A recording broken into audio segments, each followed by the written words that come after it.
Despite the fact that he wants to blow up Earth, he is actually like an oddly sympathetic villain. If you saw him on the street and he was talking to you, like he says, "Oh, that's lovely." As this already been pointed out, Alien versus Predator could easily just be called Alien versus Alien. They're both aliens.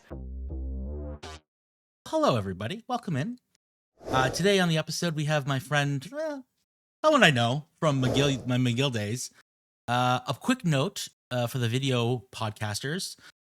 His audio is a little out of sync. I tried to fix it up as best as I could, but there was just something wrong with the recording, and I couldn't really. I don't know what I'm doing, so I tried my best, and my best is not very good, but I did try my best. I want you to know that. I spent a long time editing this one.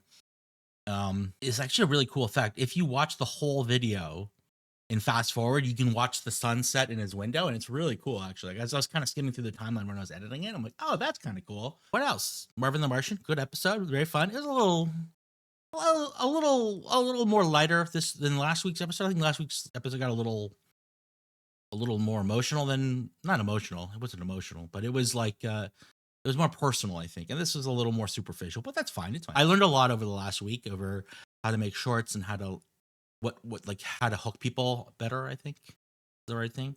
So you'll notice there was a little montage off the top that I think is designed to try and hook people a little bit. Anyways, great episode this week, and hopefully you like what Dave or David, whatever his name is, has to say about Marvin the Martian. I'll see you guys later. Bye. He's blowing up our planet for a better view of Venus. Find out why Marvin the Martian is my favorite alien. What exactly are we dealing with here? Old and busted, new hotness. And what could that possibly be? Alien. They do exist. Too bad about watching the X-Files, too bad. It is possible. Welcome to the greatest pop cultural podcast about aliens and this side of the Mississippi, that side, both sides of the Mississippi, really. That's right, it's my favorite alien. And this week on the show, we're going back to the golden age of cartoons. And that's right, we're talking about my guest's favorite all-time alien, Marvin the Martian. Created in 1948 as an antagonist for Bugs Bunny by Chuck Jones, Marvin has become a Looney Tunes staple. My guest this week is a writer and comedian, but I know him from our time together at the Red Herring, a comedy rag in McGill University in Montreal. Please welcome to the show, Dave MacLean. How you doing, buddy? Good, really good. Do you like David? Do you like Dave or David? It's funny. I don't care either way. I do have actually. I have a bit about this, but I do feel like I'm very David. Like I think I'm more of a David than a Dave, but I tend to introduce myself as Dave. I think it's friendlier, but I ultimately don't care. Like those glasses. I'm just gonna throw this out there. Scream David. No, I know. I'm David. I am a David. Don't you f***ing call me David. Yeah. So David, or Dave, and to anyone else who might be listening, tell me, what do you love Marvin the Martian? Why do I love Marvin the Martian? I love Marvin the Martian because I think he is truly funny. I think he's still funny. I actually went back, when you asked me, like, my favorite alien, I immediately answered Marvin the Martian. But the only thing that I could really remember at the top of my memory was his appearance in Space Jam, where he played the referee because he was the only one who wasn't, biased, because he was both himself an alien and a Looney Tune. But then I went back to watch some best ofs of Marvin the Martian, and it holds up. It's very good. Like, he's a very funny, evil villain. Those old cartoons, like from the 40s and 50s, and I guess sometimes some in the 30s, but mostly 40s, 50s, are so good. Like the Tex Avery, Chuck Jones. Yes. They're so good. Marvin the Martian was created by Chuck Jones and made his first appearance in the 1948 cartoon Haredevil Hare. Unlike other Looney Tune antagonists, Marvin is characterized by his quiet demeanor and destructive intentions. Is it really the quiet ones you have to watch? Is it the quiet ones you have to watch out for? Oh, man. I think that the answer is probably no. I think the loud ones are the ones you need to watch out for, frankly. I think George Carlin has a bit on it where he's just like, He's like, oh, the quiet ones are the ones you got to watch, and while you're watching the quiet ones, a loud one fucking kills you. Yeah, no. There's.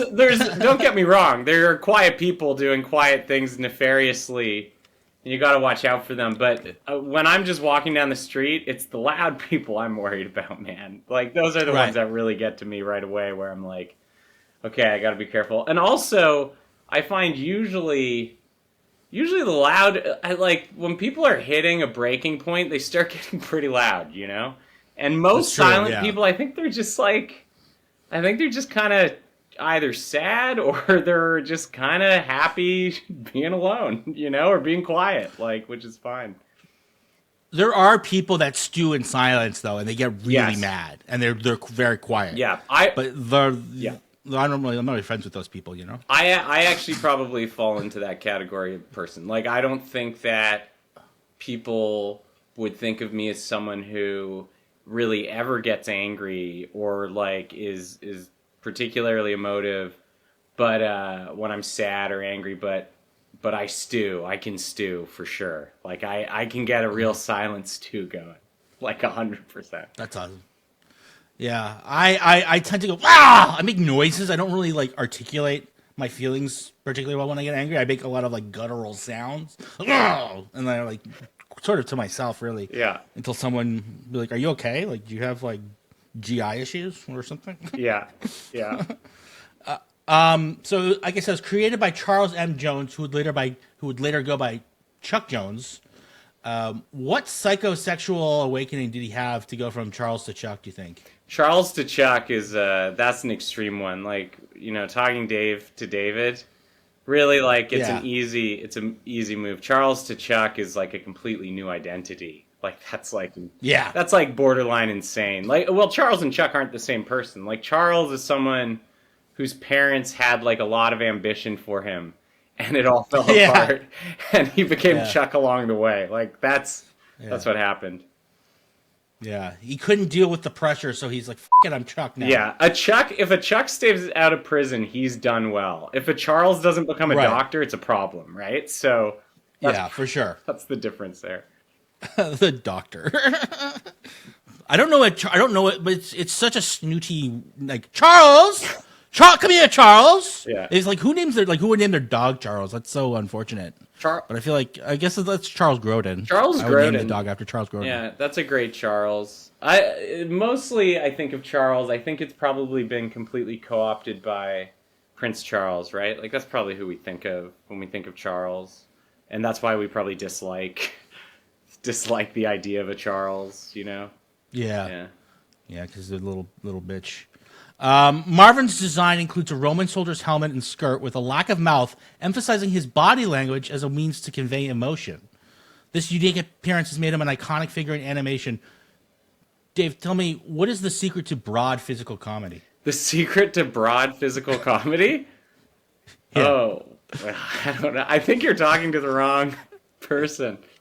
Broad physical comedy.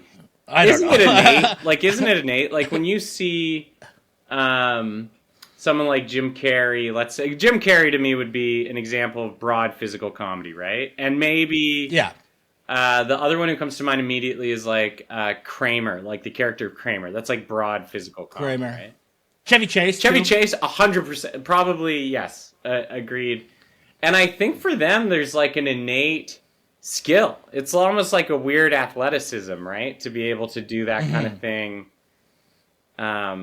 It's an anti-athleticism. Like it's like the anti-equation, or whatever, anti-life equation or whatever. It's just like the opposite, but it's still in the same. It's the same muscle group. Yeah, kind of. It's almost like building on that. It feels like it's dancing incorrectly is probably like the better sort of, because there's always like, there's something about it that is both really entrancing or is able to hit like some emotional core, which allows you to laugh, but then is also like, I don't know, completely insane and wrong, right? I wish I had a better sense of physical comedy. I don't. I'm very locked in, I think. when it comes to comedy. I think the secret to it is like to be able to do it and not get hurt. It's the same with like wrestling, you know. Yeah. It's so like, you know, you gotta like if you're getting hurt, then what's the real problem? Like I understand sacrificing yourself for like the joke or the bit, but like if you're getting hurt, like you know, that's not. I remember there was a story I heard which was like it's kind of heartbreaking. I think it's the like Norm Macdonald was talking about Chris Farley and how all of them at SNL one time were lining up to throw themselves on a table, like a collapsible table, and he was saying how like every comedian who went up to do it or every comic performer went up to do it like would flinch before they threw themselves on the table, but Chris Farley just would do it. And Norm's, I think, sort of sense of it was that he just had zero self-preservation, like zero instinct towards self-preservation.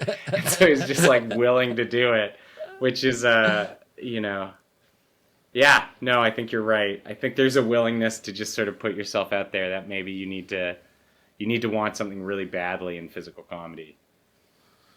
So the character Marvin the Martian was voiced by Mel Blanc.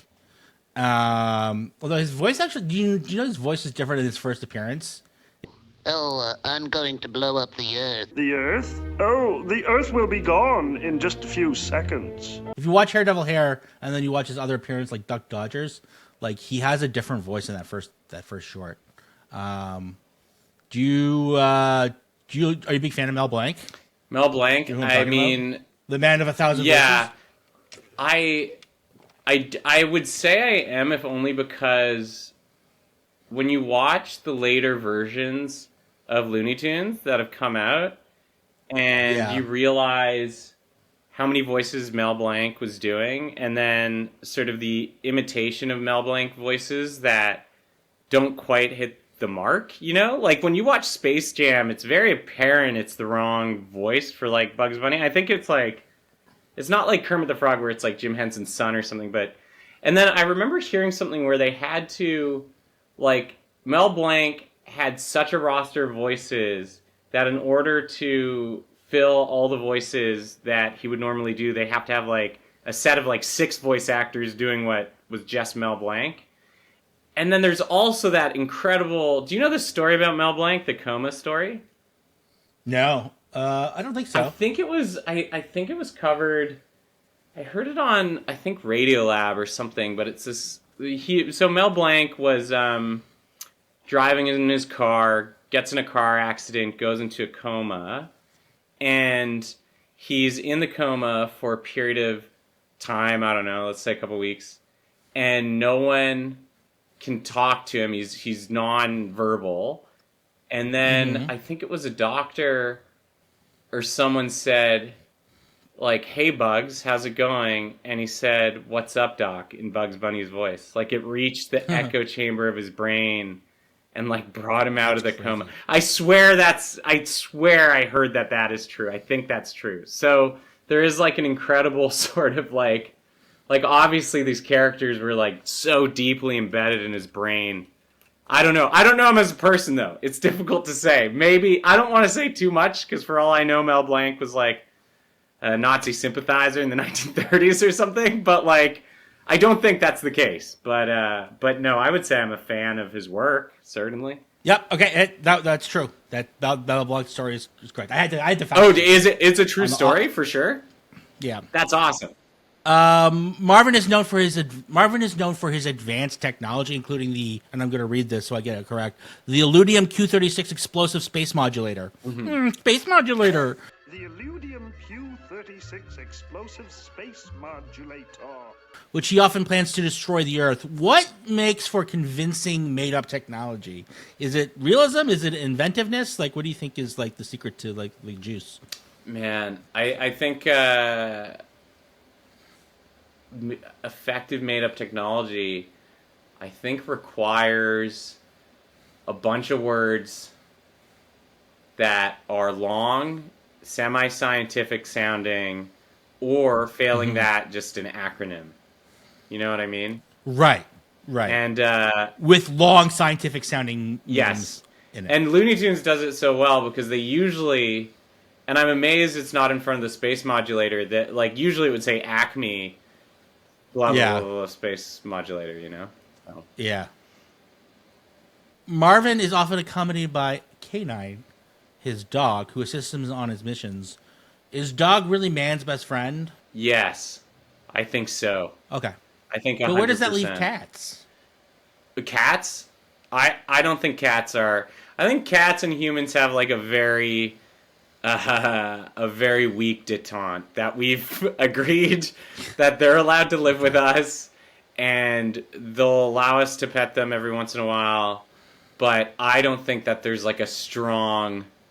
I don't think they feel friendly towards us. I think they can, but as a species, I think they're on the fence. You know, dogs are there. Dogs are going to stick around. Dogs are going to be there for the rest of human civilization, hanging around, having a good time.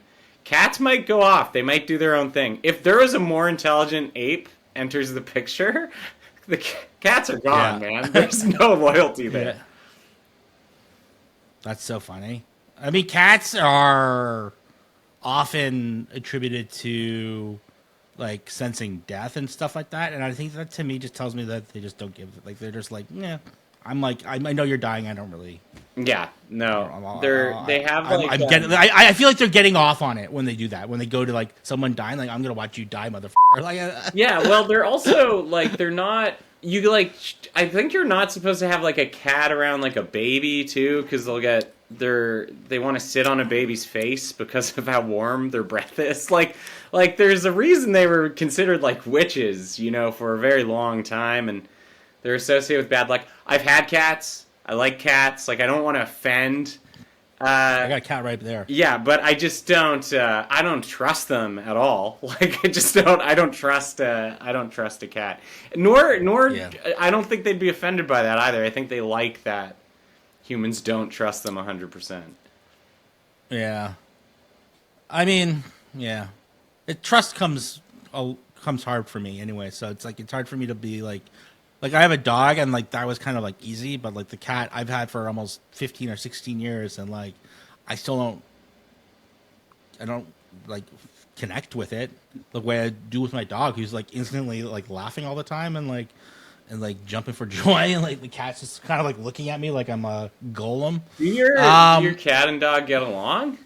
Or is it like a classic? It's a classic. Nice. It's a classic. Well, the dog loves the cat. Like we'll always go up to him and like sniff him, but she's just like a dog. She's like a friendly dog. Yeah. Cat doesn't like it at all.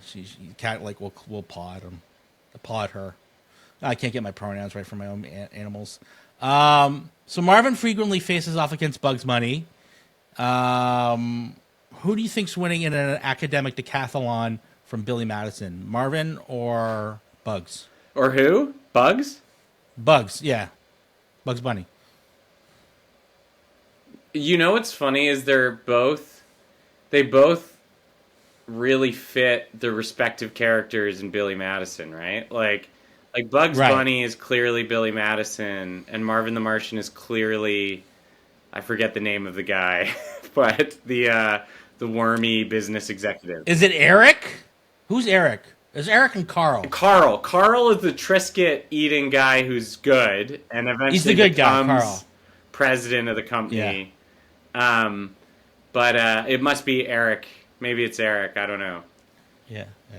But I would say I think Bugs Bunny would win. Like Bugs Bunny would win in the same way that Billy Madison won. Like I think the fact that Billy Madison ultimately wins the academic decathlon means that no doubt Bugs Bunny would win in a similar way, with Steve Buscemi shooting Marvin the Martian from afar. Wait, remind me, and I don't know if this is true or not, did Billy actually win the decathlon? This is not really... I think he does. I think he loses the final speech section, and that's where... but he picks business ethics, and then he does the Eric speech goes crazy about the dog that found his way. And then Jim Downey is the the writer. Jim Downey is the guy who tells him that everyone is stupider for having heard his suggestion. But I still think, or his speech. I award you no points and may God have mercy on your soul. Yeah, exactly. But I do think that he wins overall. No, what happens is that it comes to the judge's attention that Eric, or whatever his name is, was cheating and is therefore disqualified, right? And then Billy Madison is going to win, and then Eric freaks out, and then Steve Buscemi shoots him? Is that? I don't know. There's someone who knows the plot of Billy Madison cold who is so mad at us right now. Like, just so mad. But I've seen that movie so many times, and I literally have no idea how it ends. Same. Like, I know the pieces. I think we're in the same boat. Like, we know the pieces. We don't know how they fit together, but we know the rough shape of it. And I don't know the missing piece of whether or not he actually won the decathlon. Yeah, no. He just freaked out. Eric just freaked out and started shooting people. do think Eric freaks out, and he's shot by Steve Buscemi. I think that happens in the auditorium, though. Yeah. But yeah, it does. I really... Yeah, do you have any more gum? That's a big part of it. The clown in stilts dies at some point. Oh, yeah. Yeah. We love that. Me and my sisters love that movie. O'Doyle rules. Yeah. Fuck. Oh, it's so good. My favorite is like when she comes to beat him up for like, are you just gonna like float through crap like some lump of crap? And like Norm Macdonald and the big fat guy are just like, what is she talking about? There's such burnouts. That's awesome. I love it. Yeah. In the 1953 cartoon, Marvin serves as the antagonist to Daffy Duck's Duck Dodgers, a spoof of the film Gone with the Wind. No, I'm just kidding. Buck Rogers. Do you have a favorite Looney Tune pop culture riff? Looney Tune pop culture riff? Because I have one. Pop culture, like, because mine is Slick Hair, where Elmer Fudd is a waiter for Humphrey Bogart who wants fried rabbit, and then hijinks ensue. Hijinks ensue. Man, that's a really good... dude. You know, I don't have one from Looney Tunes just because I can't reach back that far in my memory, I don't think. But I do remember loving the weird pop culture references in the Animaniacs, which is an obvious successor to the Looney Tunes. Like, obviously, like the beginning, it had like Bill Clinton playing the saxophone was like part of their theme song. But I remember like there was this one episode of Animaniacs where it was like Yakko was James from James and the Beanstalk? What? Jack! Sorry. Jack and the Beanstalk, James and the Giant Peach. The most famous story of all time. No, but like Yakko plays Jack in Jack and the Beanstalk or something like that, or there's some sort of magic spell, and the magic spell is Charlie Sheen, Ben Vereen, shrink to the size of a lima bean. And I remember me and my sisters, as children, would say it, and my mom would just be like, I love Ben Vereen. I still don't know who that is. Like, I think it's a musical artist, but... I think he's a singer. I know that from, I think Will Ferrell sketch on SNL, or someone saying, oh no, it was what's his name? What is the guy's name? Phil Hartman. I remember him saying he had a real Ben Vereen quality. I can hear it in his voice. I can't remember. I don't remember the context of him saying that, but I know that Phil Hartman said was Ben Vereen just quality. The Nickelback of that era or whatever, like the band that took punches might have been, yeah. You know, I think Donny Osmond. Like when I think back to like 1990s, just like butt of the joke musicians, I think Donny Osmond came up a lot, right? Like I think that was Michael Jackson, obviously, but more in relation to Michael Jackson. I think. Like in terms of just describing something as like universally like thought of as bad, like Donny Osmond would. And Kenny G. Well. Kenny G. Yeah. From what's it called? I think of Wayne's World 2. When they're like, we have lots of acts. It's like Kenny G, and like Garth imagines the people at a concert at Kenny G, and he's just like in a dentist chair getting his teeth fixed.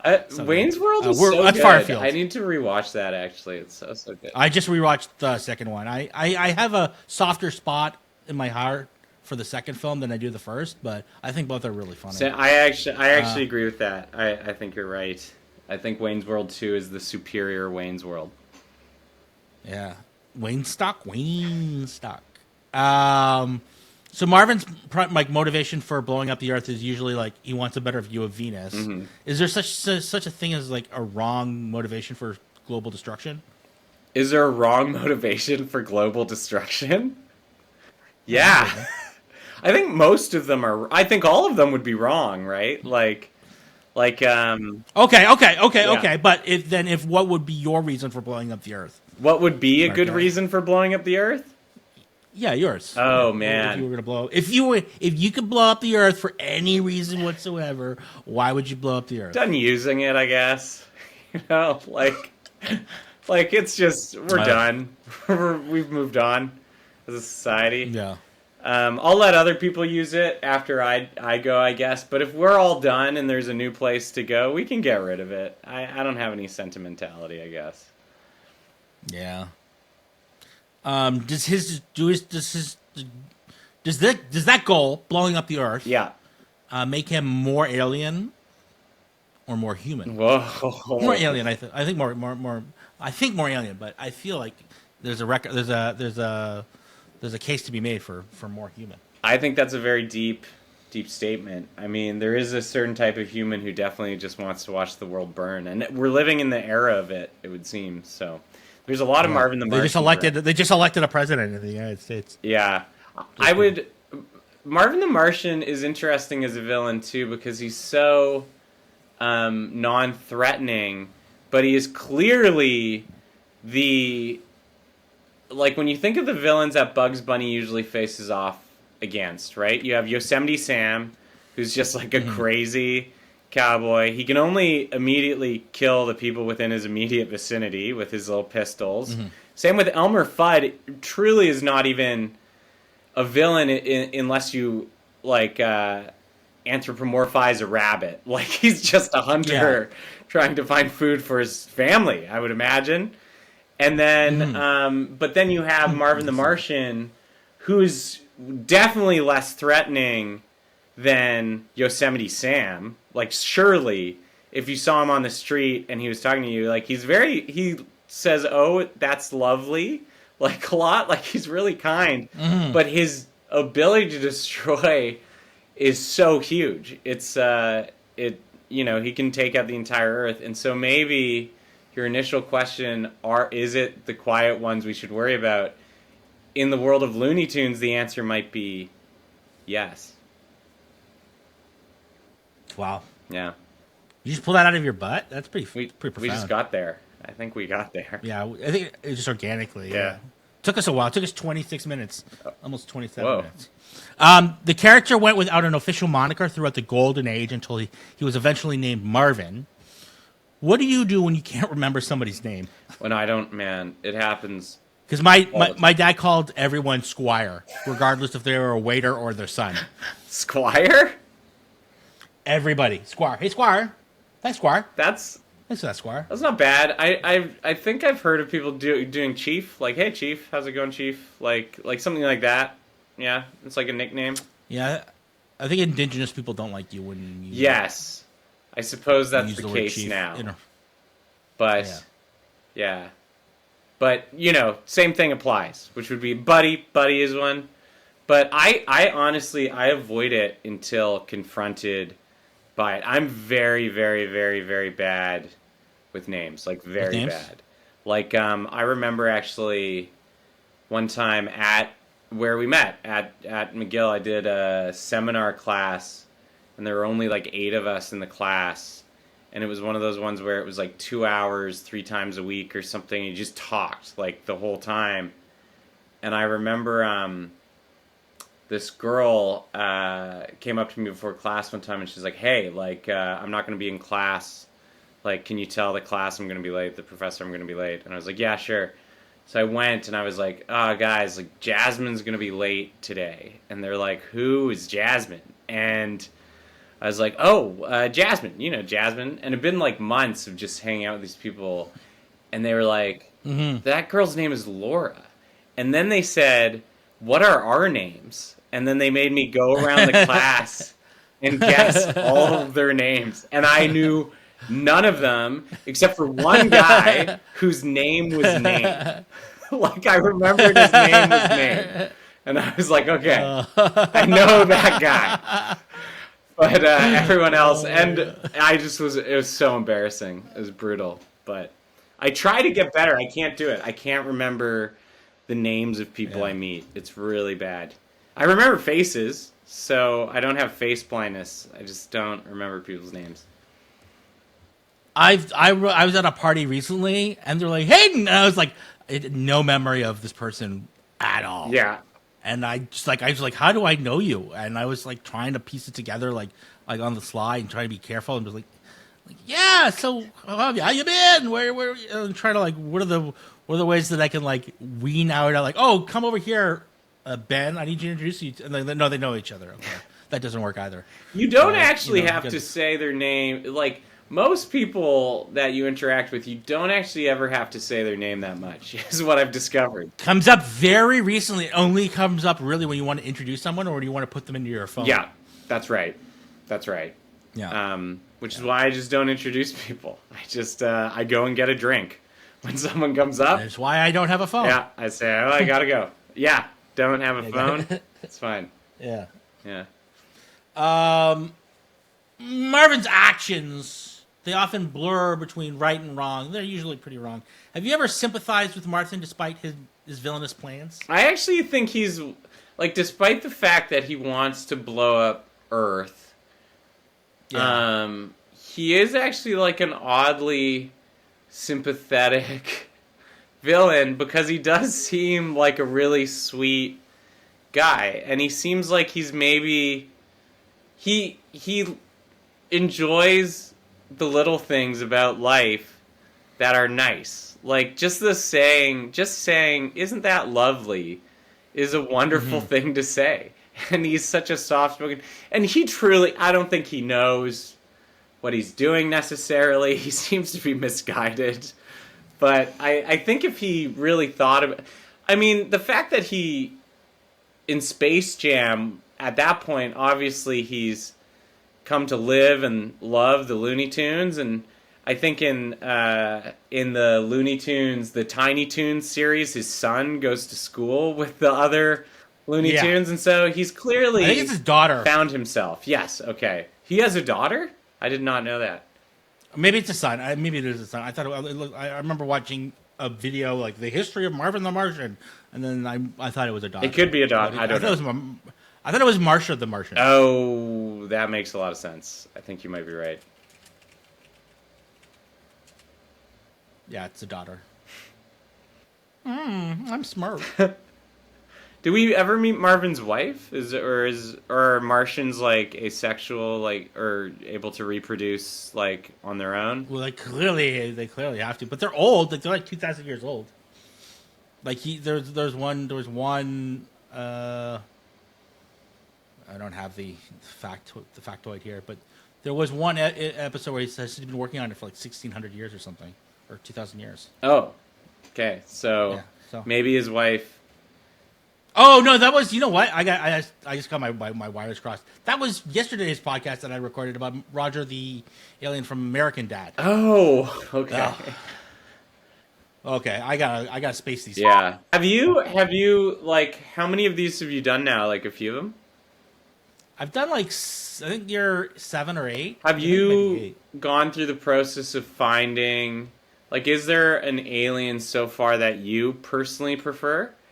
Or like, has that come up as of yet? No, I haven't really talked about it, but I feel like I'm gonna wait. I'm gonna do an episode on the aliens that I invented for the first script that I wrote. Oh, I think that'd be a fun episode. That's pretty good. Isn't that a fun idea? I think I'll do it when I really run out of guests. I think it's fun. Yeah. So Marvin the Martian's unique character has inspired lots of people. He's been referenced in pop culture all over the place. Notably, Steven Spielberg has mentioned waiting for George Lucas to admit that Marvin's design influenced the creation of Darth Vader in Star Wars. How do you think Marvin's distinctive design and personality have influenced other characters in science fiction? Man, and how they influenced you? How they influenced me? I mean, I do I do walk around with sort of a gladiator type helmet with a broom on top of it. Like, that's my look Yeah. here in Vancouver. If you were in Vancouver, you would see me right away because of that. But Yeah, they call you Broom Guy, don't you? Sorry? They call you Broom Guy? They call me Broom Guy. Yeah. Yeah, but, man, it's funny because I don't necessarily... Like, usually you would see that. Like, I think it, for instance, like Alf. Like, Alf, I think, looks like an amalgam of other aliens or Jim Henson type aliens, and maybe later influence like is it Watto from Phantom Menace, like the guy who sells Anakin to Qui-Gon Jinn. I don't know. He doesn't sell him; he frees him. He frees him. That's right. He's a good-hearted slave owner, I guess. But slave owner, yeah. But yeah, I don't see that so much. And do you know who he might have influenced, or where you see a little bit of overlap, is in Studio Ghibli's Totoro. I feel like there are characters who look a little bit like Marvin the Martian, in particular, like the dust mites in Totoro look a little bit like like Marvin the Martian's head. Say it with me. Totoro. Totoro. I think. Totoro. I don't know how to say it. I've never said it. Totoro. I think it's Tutaro. Totoro? No, I think it's Totoro. Like, for real. I think it's it's just Totoro. Totoro. Yeah. Totoro. Yeah. I'm very into Totoro. It's a good movie. My nephew loved it when he was growing up, and then he kind of outgrew it. Now he likes Spider-Man and his amazing Spidey friends. Yeah. Or whatever. You mentioned he was in Space Jam. He was in Who Framed Roger Rabbit for like a second. Really? I did not know that. He's what does he do in Who Framed Roger Rabbit? He's in like a group. There's a group shot, and he's like in the foreground. Oh, okay. For like a second. Okay. It's not really an appearance, but he's been on television shows like The Simpsons and South Park. Where would you like to see Marvin the Martian cameo? Because I'm going with the White House Correspondents' Dinner. I mean, yeah. Is he? They do in Space Jam. There's like a Reservoir Dogs scene with Daffy Duck. Marvin the Martian's not in that, right? That's Daffy Duck who does the Reservoir Dogs and someone else. But he actually would make for an okay character, I think, in a Tarantino movie a little bit. Like if you did sort of some version of him appeared in a Tarantino movie, I'd like to see that. I'd like to see how Tarantino deals with it.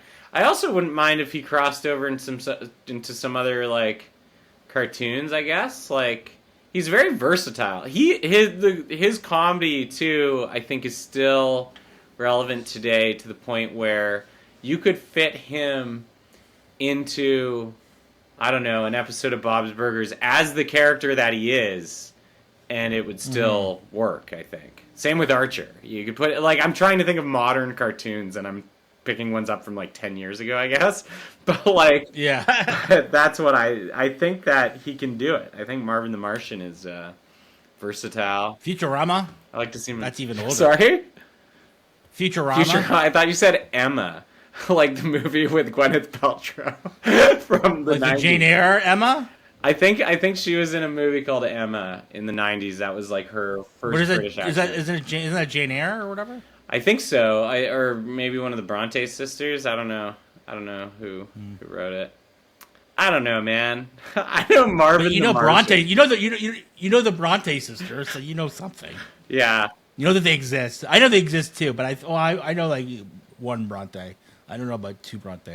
How many Brontes were there? I know that the Bronte sisters... Watch there be three Brontes. The Bronte sisters and the Pointer sisters are equivalents to me. I know the Pointer sisters are singers and they're sisters, but I only know them as names, and so too the Bronte sisters. I know they're sisters and they're writers, and I know that they're not Jane Austen. That's like essentially all I know about the Bronte sisters, I think.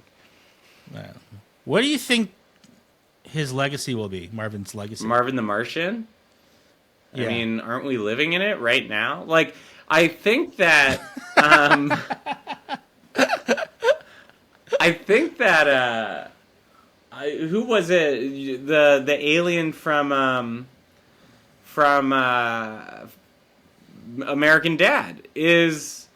I think that voice owes something to Marvin the Martian's voice. Like, it seems like a little bit. Yeah, it's Martian. It's Marvin-esque. It's Marvin-esque, and then I would say even a little bit the humor of Alf is slightly Marvin the Martian-esque, like a little bit. The way that he's like clearly like. I don't know. He's not wisecracking, though, Marvin the Martian, so maybe that's not fair. Do you know, I was trying to think of who comedically reminds me the most of Marvin the Martian, or like where I've seen that tonality before. And the only thing that came up to me, like the first thought, was there are those characters in Seinfeld who I think they were meant to be a gay couple. And they march in the Puerto Rican Day Parade, and they steal furniture from Kramer. And there's one who's like a very like sort of emotive, like Spanish guy, I guess, like Puerto Rican or something. And then his partner, I think, it just goes, "That's not very nice." Like that's his line, and that tonally reminded me of Marvin the Martian, like that character, "that's not very nice" character. And then aside from that, I couldn't think of anything immediately reminding me of Marvin the Martian's tone. But I don't know, man.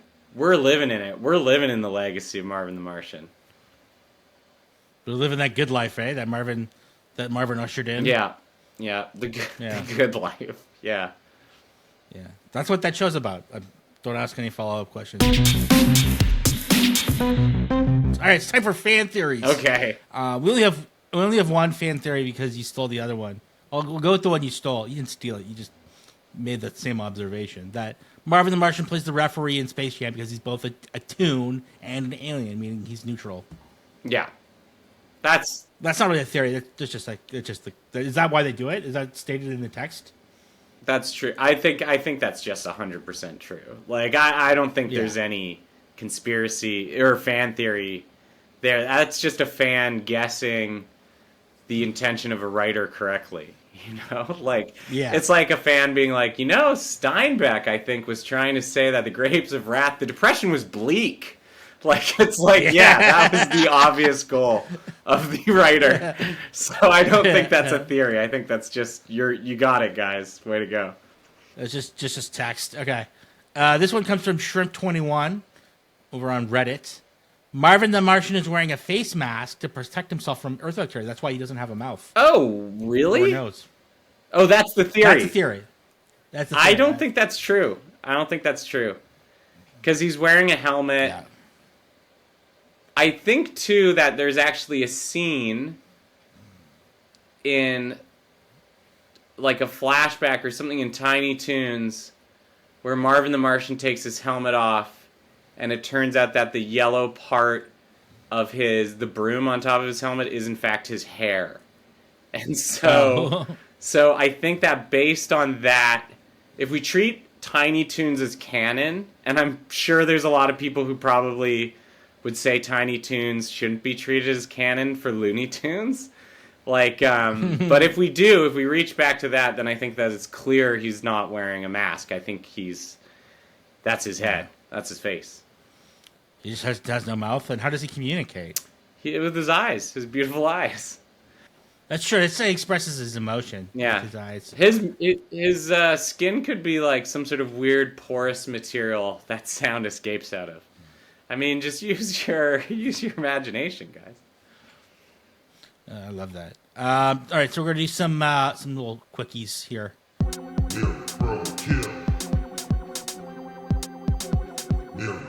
Kill. Yeah, it's like Mary. Okay. But like Alien edition. I was gonna do like something like Marvin, Alf, and whatever, but I feel like let's go with Jack Lemmon. Okay. Walter Matthau, Ellen DeGeneres. Oh man, this is really Marry, probe, kill. Marry, probe, kill. Okay, I don't think she's deserving of this type of heat, but I'm gonna kill Ellen. Ellen's being killed. Jack Lemmon, you have to marry Jack of Walter or Jack, I think. Walter Matthau, I think you probe just because there's something going on in that man's body that I think humans would probably benefit from learning about, you know? Like, he's got the most bizarre-looking human face I've ever seen, and so it'd be interesting to see what created it. Yeah, he's the granddaddy of resting bitch face. He 100%. His face looks like it's sort of like there's magnets in all his jowls that draw it towards the earth. Like, that's what he looks like. Like, there's some force greater than gravity working on Walter Matthau's face, for sure. Yeah, or he was. has weights in his Rest in peace. Yeah, you know, like, I think he was great. Mr. Wilson, love him. Yeah. Oh yeah, he was in Dennis the Menace. Yeah. Tastes like paint. Yeah. Pretty good. I haven't seen that movie since I was a kid, so Yeah. I don't really. I didn't get your reference there. All right, it's time for pitch meeting. Okay. Pitch me your reboot. I'm a network executive or a TV executive or a studio executive. I'm some sort of executive. Pitch me your reboot of Marvin the Martian. Okay, so a reboot of Marvin the Martian. I mean, everything these days is like when we reboot, we want to reboot gritty and we want to reboot real, right? That's what we're kind of looking at. Like, when you look at, I'm thinking of the Penguin, right? The Penguin series, like, we're no longer into this cartoony world. We're no longer into sort of the idea of fantasy. Let's just get as real as we possibly can with it. So Marvin the Martian, we're going to do a gritty reboot where K9 is sort of like a Cujo-like dog creature from Mars. Marvin is going to be an alien designed by Geiger, like in the same vein as the alien from Aliens, and he's gonna not fuck around. But the thing that will stay the same is that he's going to be battling a rabbit. And I want it to look like a real rabbit, soft, cuddly, but the rabbit is going to get the upper hand every single time. So it's going to be very, very gritty, very creepy alien. Everything's really scary, everything's desolate, but the protagonist will be a tiny, adorable little bunny. So cute. I love that. Yeah. And the bunny has a gun. The bunny has a gun, the bunny has a carrot, the bunny has a badge, but he feels like he's too bunny for the badge, you know? It's like he's like a Shaft type character, because bunnies in this world have a difficult time with policing Martians or something like that, we'll say. I love that. Gritty. I never thought you were going to go gritty with it. Yeah, I feel like gritty is in, right? It's probably out. I think gritty is probably out, actually. Did you see that Superman trailer? Gritty is out. Oh, really? I haven't seen the Superman trailer. Oh, yeah, it's very polished. Not gritty at all. It looks very colorful. I watched The Brutalist last night, and that felt gritty. That's a comedy, isn't it? Yeah, no. It's 3.5 hours of very emotionally draining cinema. I can't look at his nose for 3.5 hours. Really? I have an odd, like, I find his face charismatic in the same way that I find, like, Woody Harrelson's face charismatic. Like, I don't think Woody Harrelson's an attractive man, but man, I just love looking at his face. And I kind of feel that way about Adrian Brody's nose. There's just a lot going on, and I like trying to investigate it over 3.5 hours. What's going on there, you know? Alien versus Predator. Yeah. How do you think Marvin stacks up against the Predator? Against the Predator? Yeah, from Predator. As this already been pointed out, Alien versus Predator could easily just be called Alien versus Alien. They're both aliens. And it's unfair that we treat Alien as Alien and Predator as something better. It's some sort of bias towards like an anthropomorph or something. But anyways, Xenomorph versus Predator doesn't have the same ring. yeah, to it as yeah, AVP. I guess.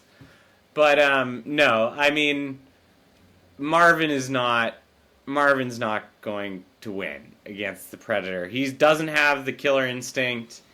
He loves to destroy, but I don't think he's like a sadistic, or I don't think he would hunt for sport, you know? And that's all the Predator does. And also just in terms of his he's constantly outsmarted by a rabbit and a duck. You know? Yeah. Like how smart can you be? How capable of an evil alien can you be if you're being outsmarted by rabbits and a duck? I've outsmarted a rabbit in my lifetime. I like, my neighbor had a pet rabbit and I had to get it out of its cage, and I was able to do that through my sort of ingenuity. And Marvin the Martian can't outsmart a rabbit, so I feel like Predator has this. It's not even close, I gotta say, sadly. And then this is where I need your input on something, because like I'm still not sure. Do I call it Sexy Close Encounters or Alien Bone Zone? Okay. / ABZ. Would you sleep with Marvin the Martian? No, I don't think. No. I mean, not of my sexual proclivity. But in addition to that, I don't think that there's anything about him that is particularly sexual or sexually attractive. I think there are sexy aliens out there, but I don't think he's a sexy alien. Care to list one for us? Gosh. I think I've seen some sexy, like, Marvel aliens in my time, you know, or Star Wars aliens, like the ones with weird head stuff that hang around Jabba the Hutt. Like, I think I was confused about those as a child. All right, that makes sense. Yeah. I always go with, I guess not really an alien, but I keep thinking of the 3 boobs from Total Recall. But that's not an alien, that's a mutant. Yeah, well, I was... Completely different. Yeah, well, would we say, is Princess Leia an alien? She's not from Earth. She's humanoid, I don't know. I wouldn't call her an alien. It would undermine the intent of the game. Yeah, especially when there are aliens in Star Wars. You know what I mean? Like, it's not like you're like... We're like, there's no... It's not like The Expanse, where like, oh, they're Martians, so they're technically alien. I'm like, well, they're humans, you know? We're talking about species, you know? Yeah, I think it's like a different species alien is probably what you're getting at. And I don't think... I mean, Marvin's pretty humanoid, but I mean, his name is Marvin as well, which is just an incredible set of coincidences that that's also a popular name on Mars. But, yeah. And also, maybe he loves Earth. If he named himself... Maybe he named himself Marvin, and then on top of that, his dog is named K9, which is what we call dogs on Earth. Maybe he just loves Earth, and he's trying to replicate it in some sad way all alone in Mars. And maybe it's watching it has just caused him so much pain that he wants to destroy it so that he can move on to seeing Venus. Maybe that's what's going on. I tied it all together. Beautiful, beautiful. See, my ability to empathize has gotten good. I feel good about it. Yeah. That's perfect. That's what you want with your empathy. You don't want to be stuck in a rut with it, you know? You want it to be you want it to work for you, not against you. Yeah. Do you believe in aliens? I believe that there must be aliens as a result of the infinite expanse of the universe. I don't believe in the aliens from, like, the alien autopsy specials they do on Fox in the summer. You know? Like, I don't think there are giant-headed, weird gray guys walking around. And whenever I've watched... I'll watch... you know Unsolved Mysteries? Do you watch Unsolved Mysteries ever? Yeah, I've seen a little bit. They have this, like, thing, which I find, like, incredibly insulting, where they'll do, like, the murder of, like, a person that's unsolved, and it's incredibly sad, and they talk to the family, and it can be really heart-wrenching, obviously. And then the next episode is aliens. Are they real? And then it's just like the most crazy guy being like, yeah, I spent my whole life at Area 51. And it's like they're putting them on the same level and it's a mistake. It's a big mistake. Like, they have to have Unsolved Mysteries Alien version, Unsolved Mysteries Murder. Right. They shouldn't go episode to episode like that. It's insulting to everybody. It's only problematic if you're watching them all at once. If you're watching them week to week, I feel like you have a buffer. That's probably true. It's probably more of a problem now than like in the streaming era than it used to once be. Yeah. But I feel like they had more opportunities to diversify when they were like going week to week. And you always watch an episode where like 24 episodes in a season, and like there are a couple ones where they're just like, we just had to try something weird. Because we didn't know what to do with all these episodes, and now seasons are like 6 episodes. It's actually, I've been trained against like a 24 episode season now. I started rewatching 30 Rock, and I can see your cat in the back. And then I'm like rewatching 30 Rock. That's my dog. That's your dog? I was rewatching 30 Rock, and halfway through the first season, I was like, what season am I in? Like, is this like season 3 now? And you're just like, there's so much television. They had to write so much. Like, it's actually kind of crazy to me when you watch shows from that era that have really strong writing, when you're just like, how do they do this for so long? Like, it's crazy. Yeah, when I worked on Saving Hope, it was 18 episodes, and that was like so much TV. And you just realize, like, okay, all the senior writers, they all write 3 episodes each, and then we doled out the rest to like the rest of the writing staff, and like brought people in and stuff. But it was like, it wasn't a big team, but it was like it was a lot of work to get like 18 episodes of TV like to air. Yeah, it took us all year. Like, we started in January, and we finished in like October. That's crazy. End of October. It's so crazy. Yeah. Yeah. Now it's like you'll watch, like, there'll be shows and it's like series, there's like 4 seasons and 2 episodes a season. You're like, I feel like that's a lie. Yeah, we should call it a season. Call it a one-off, you know? It's like when they call it like another series of Sherlock, and it was like 3 episodes. Like, what the hell are you talking about, a season? Yeah. They're 90-minute, like, they're movies, but anyways. And now it's time for shout-outs. Is there anything you want to shout out? Anything you're working on, or anything you've seen lately that you want to shout out?